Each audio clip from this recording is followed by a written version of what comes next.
ఇవాళ మూడో పాసురం. మనం ఈ పాసురాన్ని 2 సార్లు సేవించుకోవాలి ఇవాళ.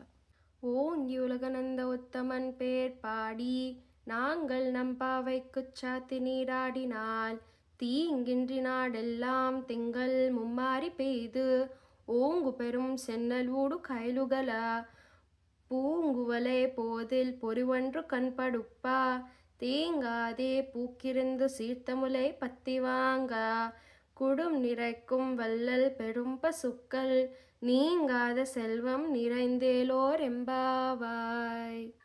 అర్థము: మనము ఆ పురుషోత్తముని దివ్యశ్రీ పాదములను, ఆయన నామములను స్తోత్రం చేయాలి. ఆయన ఎటువంటి వాడంటే బలిచక్రవర్తి దానం ఇవ్వగానే సంతోషంతో ఆకాశం వరకు పెరిగిపోయి లోకాలన్నీ కొలుచుకున్నాడట.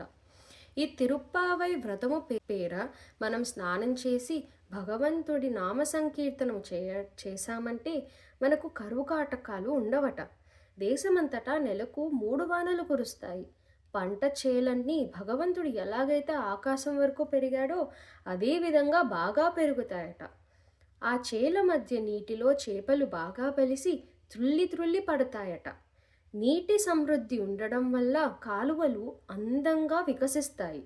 ఆ కాలువలో పువ్వుల్లో తేనె సమృద్ధిగా ఉంటుంది.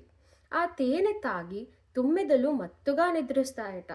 ఇంకా గోవులు పాలు తీసే వారు స్థిరంగా కూర్చోవలసిందే.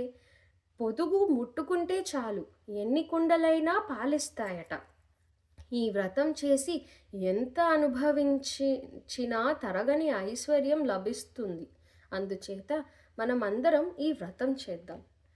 శ్రీ గోదా రంగనాథ స్వామి దివ్య తిరువడిగలే శరణం.